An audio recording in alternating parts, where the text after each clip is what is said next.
Welcome, everyone. Welcome to a new episode of Singularity Watch, a show where we observe the upcoming trends in technology, always remembering that it's not just about the hardware or the software, but also about people and society.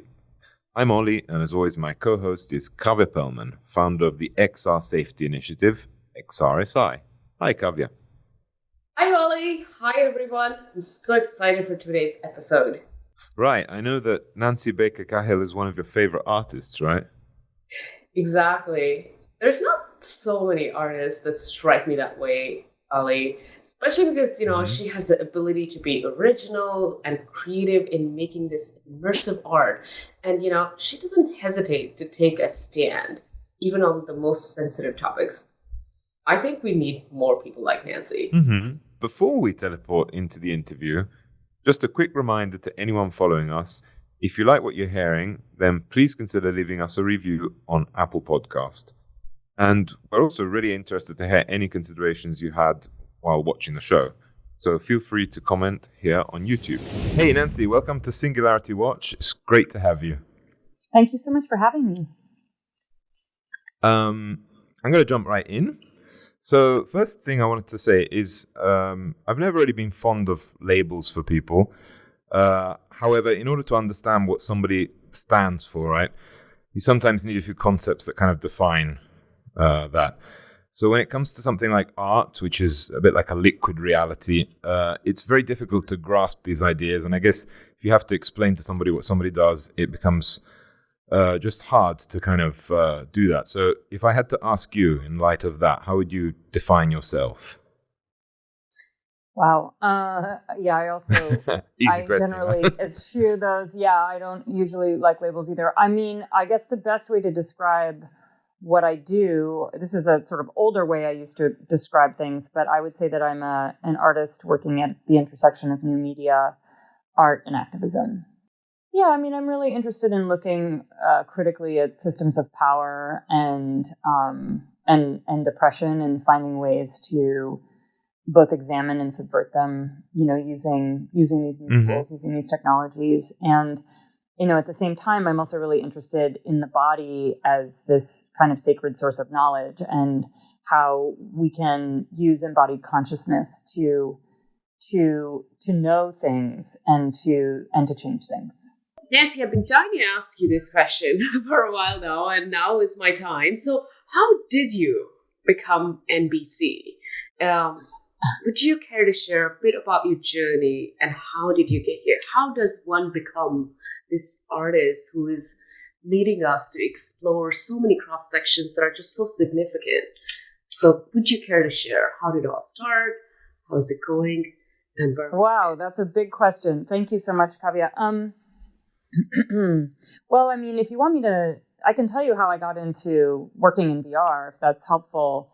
I mean, I would say that, my childhood was distinguished by a lot of political activism. My dad was a politician. And so we were always interested and engaged in conversations around, what we were talking about earlier, not so much ideological, so much as sort of basic governance. So I was always really thinking about that. But, what was just, what was unjust, those were issues that I thought a lot about. And I also, loved science fiction, and my dad took me to all these science fiction movies and that kind of thing. So that was sort of a foundation for what I've sort of, I guess, become, or who I've become. So those things are kind of ingrained early. But I really got into VR because when I look back on it, I'd been really trying to make VR experiences for a very long time without realizing it. And I first learned about VR when I was an undergraduate in college, and I was in a political theory class, and we were talking a lot about, actually back to this idea of power and justice, and sort of how do you get people to care and then to act when, about someone else's plight. Like if you're in a position of privilege, or you're in a position of relative comfort, and how do you kind of shake people out of that? Is that even necessary, first of all? But let's assume it is, or it's a good idea. How do you get them to care? And that's where VR was first introduced to me, merely as a concept. And that was a very long time ago. And then, I started to make these increasingly immersive embodied experiences as installations, using video, using large scale drawing. And I had made a whole series about actually the way that trauma lives in the body and how we process that. I was working from a book written by an incredible author, a feminist philosopher called Susan Bryson, who was writing about her own sexual assault and the way that she processed it, which was through math. And it started me thinking about code and the sort of the kind of the ways in which we search for both meaning and linearity to sort through things that are chaotic and not at all linear in our lives, the things that surprise us and come out of nowhere. And so anyway, I've done this whole series in drawing, and the reaction of people to those drawings was so profound that I realized that it needed to be amplified and expanded, and that what I wanted to do to make that experience even more rich and more sensorially engaged was to put people into VR. I actually tried in a variety of analog ways to do that, and it was a curator that I really respect who said to me, why are you knocking yourself out? Like, why don't you just do it in VR? And that sort of ignited this particular journey. Wow. So it really sprang from a need to amplify an experience that was embodied, but that was limited. What was your very first time in VR like? It was ecstatic. I would describe it as ecstatic. I have to say, my brother-in-law, who's really crucial to my story too, he first invited me to try. He was like, let's, I've got I think it was an Oculus Go or something. And I just did a variety of experiences, and pretty much from the jump, my head exploded, and my heart started to pound. Yeah. Well, you just know it. I mean, when you get the fever, you have the fever. And I think we all have it, obviously, Did you have a lot of expectations? Because I remember when I tried it the first time, there was a lot of expectation that obviously it feeds into the whole experience. And some people, they're not expecting anything and they're still blown away by it. So what was your experience from that point of view? I didn't have any expectations, actually. And it's always funny to me, like the ways in which sometimes people are super critical of their first experiences, as if like they've known anything different. And I think sometimes it's worth like taking a beat and acknowledging that, yes, while some of this is crude and we'd all love to be appearing to each other right now as holographs, perhaps, it's miraculous. It's still miraculous. Yeah, absolutely. This technology is miraculous. Exactly. I think there was a whole generation raised on the sort of dream of virtual reality. So some of us wanted to be blown away by it, and there, anything could have happened. And then there were people who were maybe, a little bit too expectant or something. And I think we'll get there. I just think, people, you've probably read Vert and Ender's Game and all these. It's like, the sky's the limit in terms of what we can imagine, and it's just a matter of getting the technology to catch up. But but in the meantime, pretty awesome. Mm-hmm. So Ollie just said there are those that are just super excited, and there are those that have been in VR for a while. But from artist's perspective, first of all, I so deeply respect your work. Because there are only a few people who can help us slice and dice this reality.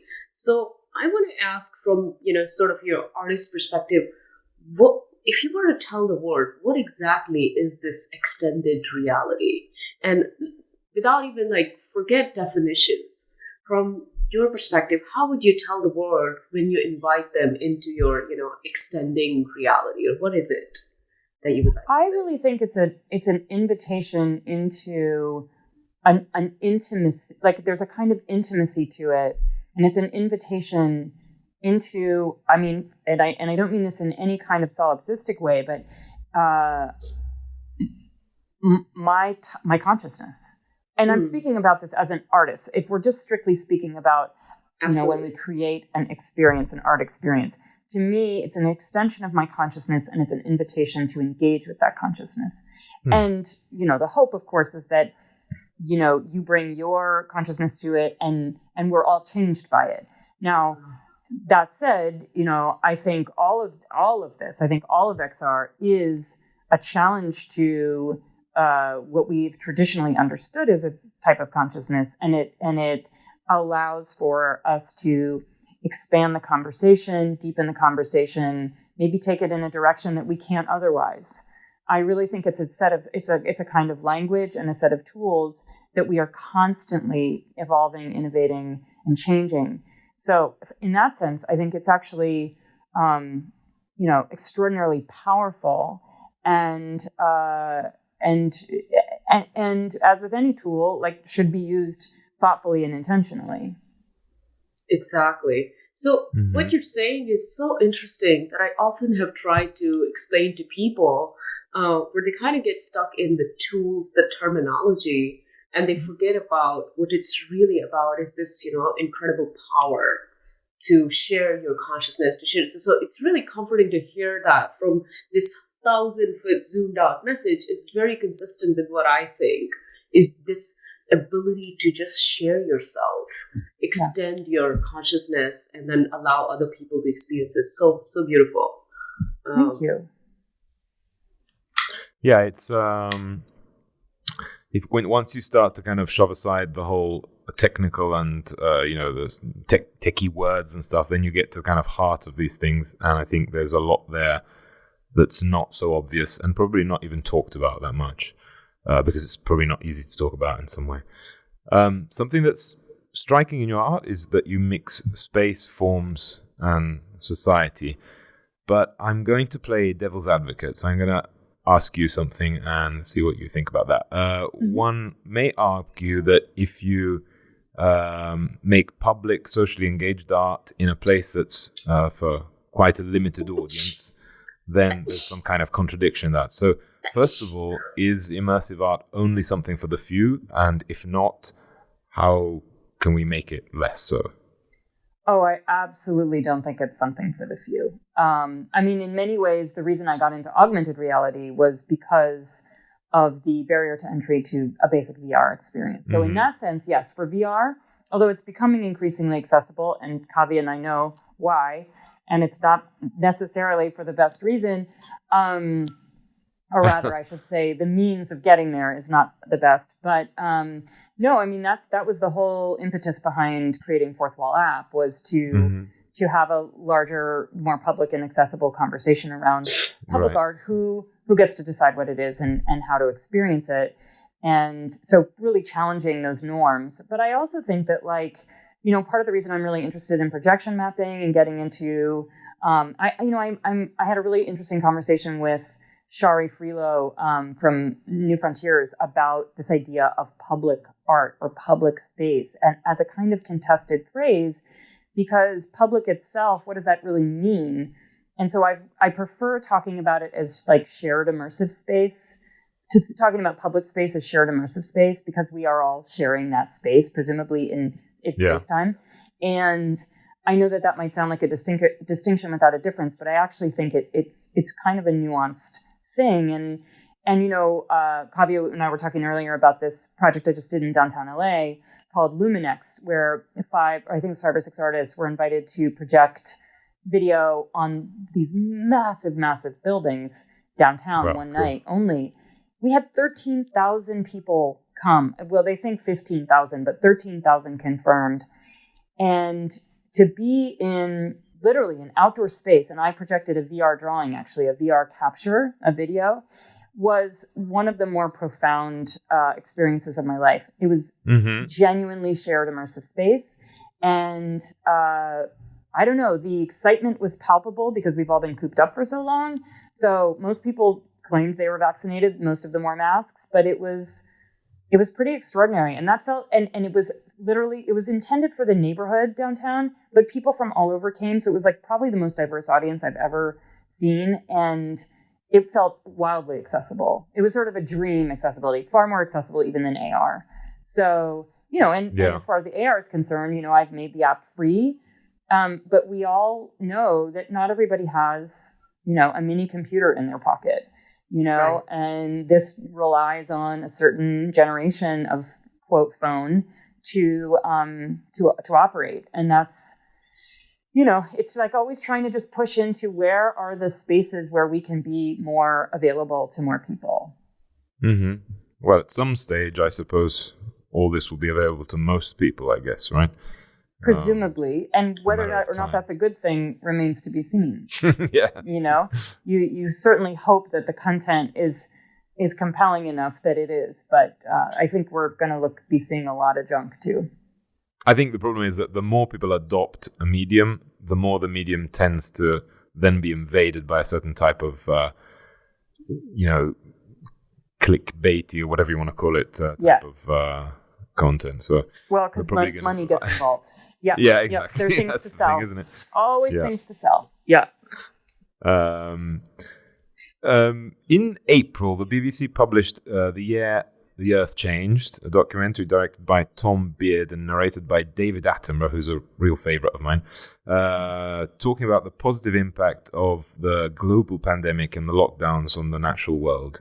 So it's quite obvious that a world in lockdown is a great place for nature. But what happened to location-based art, like some of your projects, and has it been a challenging year from that point of view? Interestingly, well, first of all, I can speak directly to that. I mean, in my Hollywood apartment, I remember hearing birds for the first time, and I'd lived there for a long time. They said it was like Nirvana for animals for a minute. And of course the plants. For me, it was kind of interesting because we had this big project, Liberty Bell, which was a 6-city, it's actually 9 different locations, but 6 culturally or historically significant locations, where we had geolocated this artwork. And it ended up being such an extraordinary blessing because, and we had intended it this way from the beginning to be, widely available and accessible as something that was geolocated in shared immersive space. But, all of them happened to be in places where you could experience them and social, and safely social distance. So that was actually kind of great. The harder part, I would say, was around maybe specific exhibitions, like group exhibitions. I didn't have the same kind of means, like just people, normally I can just call collaborators and say, hey, could you be at this place at this time? We just need to adjust, this piece in space. And that was a lot harder because people didn't want to leave their homes. But the intrepid few who went out and did experience Liberty Bell, I think really enjoyed it. And for that reason, though, we did extend it through 2021. Cool. Yeah. So you talked about Liberty Bell. So we'll talk about the Liberty Bell in a few minutes, but let me move on to another thing that you just hinted at. In April, you launched your first NFT, one of the defining trends in 2021 for content distribution. So what's the meaning of this for you? And is it something new? Is it something that can revolutionize digital art in general? Or is it just about this digital art market? Well, I think it's all of the above. I think there's no denying the sort of hyperbole of this moment and the gold rush and the kind of insanity that it created, this kind of feeding frenzy, this feverish obsession. It's new for me in the following sense. I've never engaged with blockchain in my past work, although it's something I've thought about for years. And actually that's how I met my IP lawyer, was that we sort of bonded over blockchain back in 2016. But I think that there already has been a lot of fruitful discourse around the environmental impact of NFTs. That's something that's super important to me personally. And what this, the quote value of digital art, the intrinsic value, there have been a lot of sort of battle lines drawn, as there always are when money's involved. And I think that while some of the discussions have been, contentious, I think they're all worthwhile.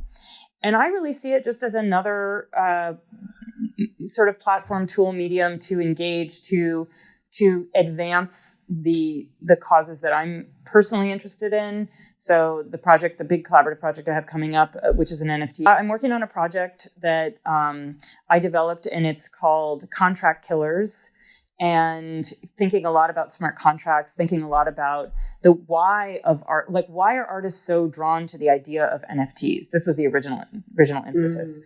The reason why is because we have been on the, let's say, the receiving end of a truly inequitable system for a long time. And accountability has not been a part of most of our experience. Obviously, there are exceptions to this rule, as there always are. But generally, the opportunity to have real accountability, to be able to track provenance, to get paid automatically and not have to chase down and hound people for what you've earned is intoxicating. And so that was sort of the initial impetus. But the more I thought about it, and I thought about contracts and breached contracts, I thought about social contracts. Let's look at social contracts. Let's look at, different systems in our cities and our worlds where we are failing each other and not living up to our mutual agreements, and not, recognizing that we genuinely belong to each other.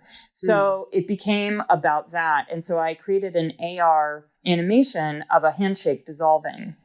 And I went and I put it in front of City Hall, because we have a lot of issues going on here in Los Angeles right now. And I put it in front of the Hall of Justice, because the prison industrial complex is, of course, a huge source of, right? And then over a pile of cash. And so anyway, we're working with Snark Art. They have been great. They have somehow managed to accommodate my request to use a proof of stake cryptocurrency, which is Tezos. And so they have adapted their platform to do that, which is really, really exciting.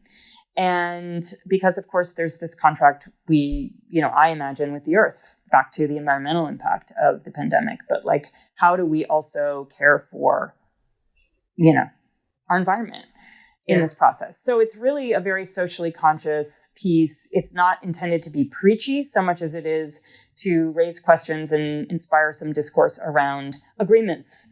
And what are these contractual agreements? And what is a consensus algorithm as it applies to our human needs, as it applies to our lives, and the lives of people who are unhoused, people who are imprisoned, people who are in any way on the receiving end of inequity in society.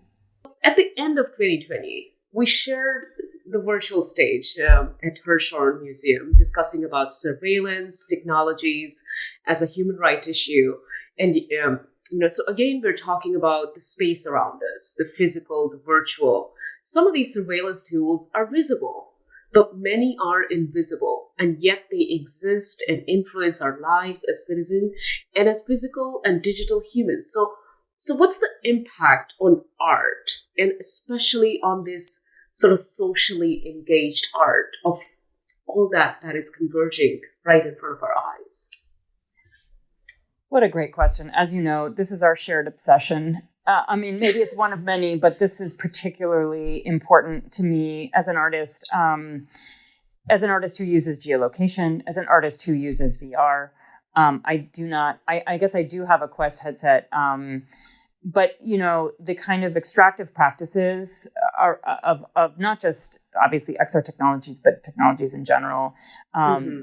There's a great book, The Cost of Connection, which I think we've talked about, that talks a lot about the ways in which, the invisibility of these extractive practices, I think it affects art insofar as, again, back to this idea of being critical of the tools that we use. And I always just encourage people in the space to, especially when I lecture actually to students, I ask them just to think about the impact, that when you pick up any kind of technology, anytime that you do that, think about not in some paranoid way of who's listening and who's watching, but who is profiting from your engagement in this way?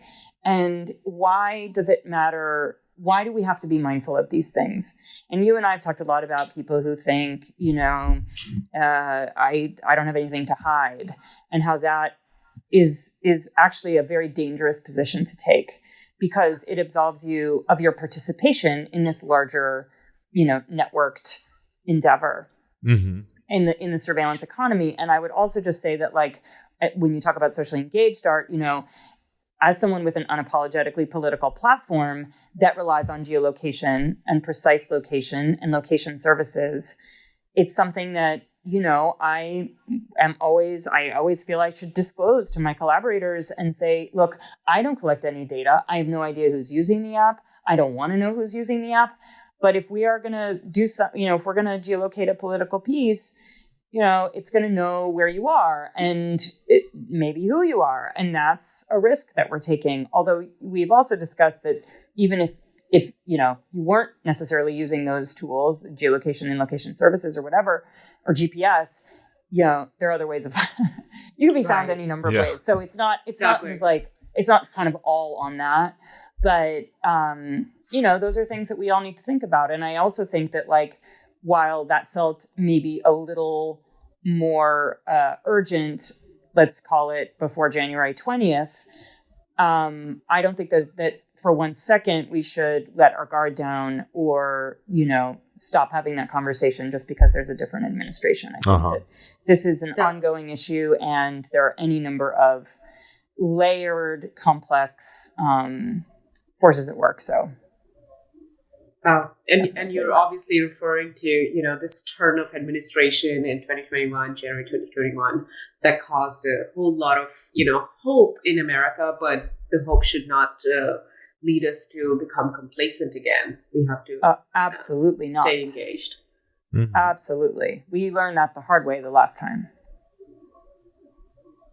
So with regards to surveillance and the topic of freedom, if we want to connect that to inequality and the fact that freedom may be in a controlled environment reserved for those who have a position of advantage in society, what are your thoughts about that?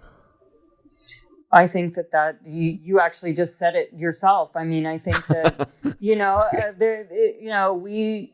I am not subject to the same biased algorithms that, a lot of my friends are. Because of the color of my skin. My privilege is something I wake up with every single day. And I think, I don't know if have you all seen Exterminate All the Brutes, the documentary? No, I haven't. Okay, on my list. You've got to see it. It's really the history of white supremacy. But, and it's devastating. It's an incredibly powerful, innovative documentary. It sort of defies genre. But I think about, the idea of freedom is it's not a specious one, but it's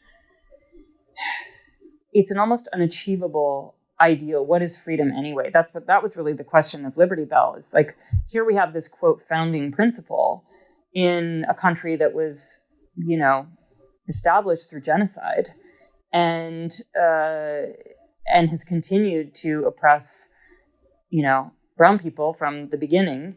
And so, I don't know. I think freedom is a really tricky concept. I don't think it's a simple one. And I think when you bring the surveillance economy into it, then we get into, even deeper territory, which isn't necessary. It certainly affects certain populations, vulnerable populations disproportionately, but it actually does impact everyone. I don't know anyone who is legitimately free of that influence. Or I would love to meet the person that is, but I don't know who they are. Nancy, do you want to talk about that, what you did for, to provoke such a visceral impact for ICE, what was happening around Texas, and you installed all these pieces there too. Oh, I was really fortunate. I basically was invited to host the AR component of that project. It was called In Plain Sight. It was conceived of by Castles, an artist here, and Rafa Esparza. Brilliant artists. They corralled 80 artists to create messages of solidarity and hope over immigration detention centers all over the United States. And they had coordinated on July 4th of last year, same day that we launched Liberty Bell, to have skywriting over these different institutions. But they wanted it to live on in AR. They wanted these messages to live on. And so we installed them over these prisons and detention centers to really continue to draw attention to the human rights violations that were going on and are ongoing. So that was a really extraordinary project. I was very, very lucky to be a part of that. And they're still there. I mean, you can go on the website and see where they are and where they're installed. And that sounds great. I noticed that you didn't hesitate to recognize the political role of your art, obviously, because that's basically what we've been talking about. So I wanted to talk about battlegrounds, for instance. So, politics in the US is a bit of a third rail topic. Why do you think people are scared about debating politics or getting political about things? This is something you can kind of notice everywhere. It's either people are all in, or they're kind of, I'm not going to go anywhere near that because I don't want to what exactly? Well, when I was raised not to talk about money, religion, or politics, I think that where we get stuck is, and Russia, to your point, Kavya, has done a brilliant job at building the kind of infrastructure to divide and separate us. But I think that the problem is that we get super didactic and entrenched in our views. And what I hope to do, for example, like with the Battlegrounds Project, is to prompt really thoughtful discourse, not to be, again, sort of wagging a finger and scolding people. Nobody wants to be scolded. I don't want to be scolded. Yeah. I don't want to be scolded by fellow liberals, by the way. I don't want to be scolded by anybody. What I want to do is to dig in. And Maggie Nelson has this great quote. I'm going to butcher it, but it's basically like, true nuance is found like wading into the swamp and kind of getting dirty. Like you've got to be willing to be uncomfortable. You've got to be willing to have these difficult conversations. And that's what I'm trying to do in all the work. I'm never interested in sort of putting a stake in the ground and saying, this is how it is. What do I know? I don't know. That this is my experience. It might not be your experience. Mm-hmm. And so, I think we have to engage these conversations with a degree of curiosity and without the kind of, I think particularly on the left, of which I am, a part, and proudly, I do think sometimes we dismiss other perspectives because we disagree with them. And I think I listened to this. There's a wonderful podcast called Your Undivided Attention, and it deals with this one. And I listened to one of their episodes recently, and of course I've forgotten the guy's name, but he's a real leader, a global leader in bringing otherwise sort of antipodal views, people with antipodal views together. So in war-torn countries, and even in the U.S., how do you bring people with such radically opposing views together and find common ground? And his technique is to use, obviously active listening, but to use storytelling. And you use neutral subjects to engage, and you get people to first bond on the things like, let's talk about mother-in-laws. You don't sort of drop in and say, let's talk about Israel, right? So that's kind of interesting to me. I, of course, would take a slightly more, I would say, incisive, like immediately, because I have an opportunity to say it once. There's not a lot of necessarily storytelling in an activation, in a site activation or an idea activation. So my hope is just that and this is why I only engage artists who are super rigorous and thoughtful, and collaborate with them, because this is their work most of the time, not mine. And it's, it's sort of like, what do you think?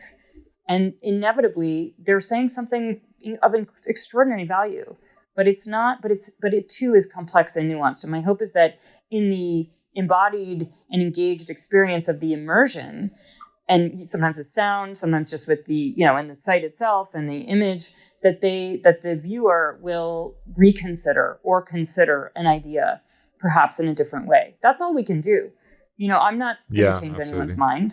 It's just about the conversation and just offering a perspective, maybe an unexpected one. That's what I would say. It's remarkable how many facets and domains and things that you touch in order to bring it all together into your art. I find it so fascinating. But hey, before we move towards the end, I realized that we didn't offer your coordinates to our watchers and listeners about your AR art platform, Fourth Wall. So do you want to tell us something about that, and especially how is it evolving and which direction is it taking?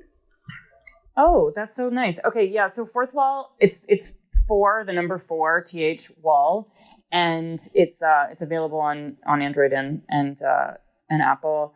It has sort of two parts. The first part is it includes my VR drawings that we've translated into AR that are animated and dimensional, and they're in 360, and you can basically scale them up, scale them down, put them anywhere you want in the world. There's that part. And then the other part, it's sort of a bifurcated app, but the other part are these curated AR interventions and exhibitions. And some of those are my own work, and some of them are these, like you referenced, battlegrounds, or curated AR exhibitions that are location specific. One of the things that I'm really excited about, we're in the process of updating the app to include, up to this point, I've really only been able to host in those exhibitions 2D artworks and sound. And we are about to expand that to include 3D objects, geoanchoring, and a bunch of other things that I'm really excited about. And I'm also really excited because I am going to be a part of a residency, an AR monument residency this summer at Oxy Arts here in LA. With awesome. I'm one of 5 artists. The other 4 are just amazing individuals. And what we're really talking about and thinking about is not so much sort of looking back and honoring an invisible past or a forgotten past or, an erased past, but imagining the future. What would a future monument look like, and how could technology be engaged to realize that future vision? So it's a difficult difficult task, but a really exciting one. And so I'll be hosting those monuments as well on the app in Los Angeles in September. So I'm really excited about that too. Yeah, wow, Nancy, nice. And that's so amazing. And Ollie and Nancy, I often feel like Ready Hacker One, I talk about it as a media platform, a news you can trust. So I'm constantly looking for, tools and ways to build that trust. And I would say to our audiences, 412 app, I believe that in the near future, as you are doing now, is an avenue to look to when you're looking for trustworthy art or a provocative, zeitgeist of today that you must absolutely listen to. So I can't wait to see how it all evolves in the near future as we're evolving together.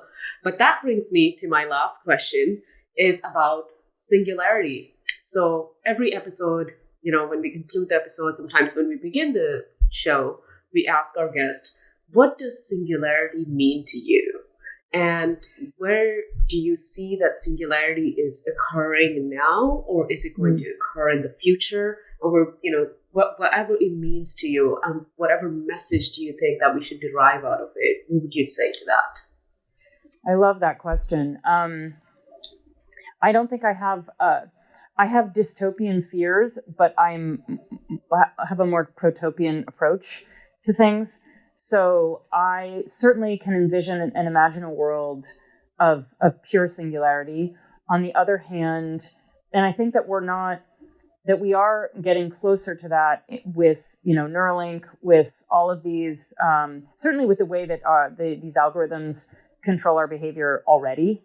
So, to service the surveillance economy, I do think that that's legitimate.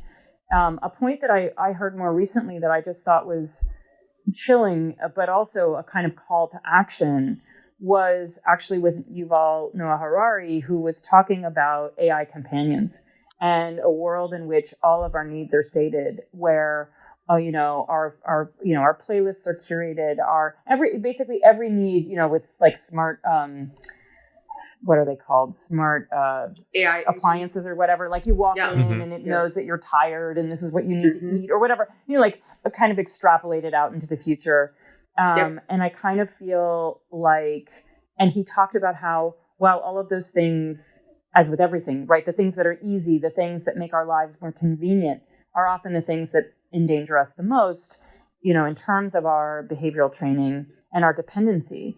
And so I think that the bigger crisis that he identified is a civic one, which is to say, if you are so sated, if you are so fulfilled and every need is anticipated and taken care of, why on earth would you care about your fellow citizens who live thousands of miles away? That to me, that has lodged in my brain like a burr and it haunts me. And I think it's something that I'm going to continue to think about. So how do we, and again, this assumes a certain privilege that you have access to electricity, which a huge portion of the world does not. But let's assume that we're talking about people with access to electricity and to these appliances and phones, which are really computers.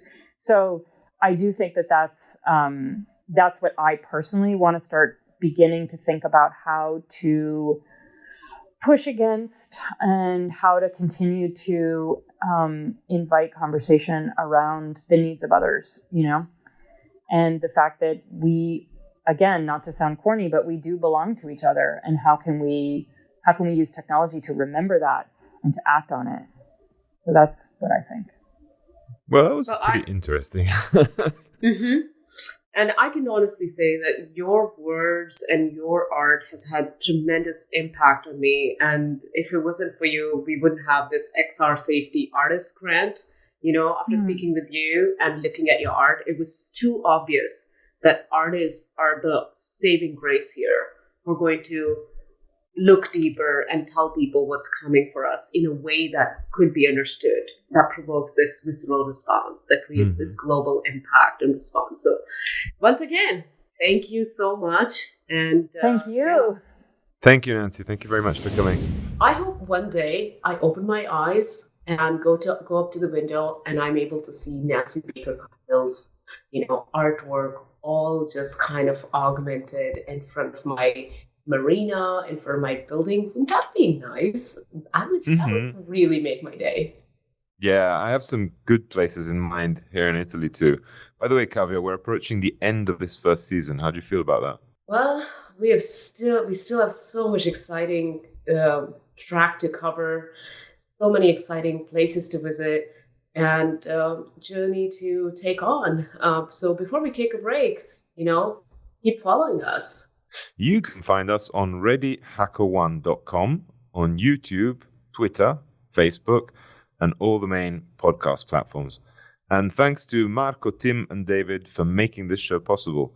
Happy journeys to all of you. Happy and safe journey.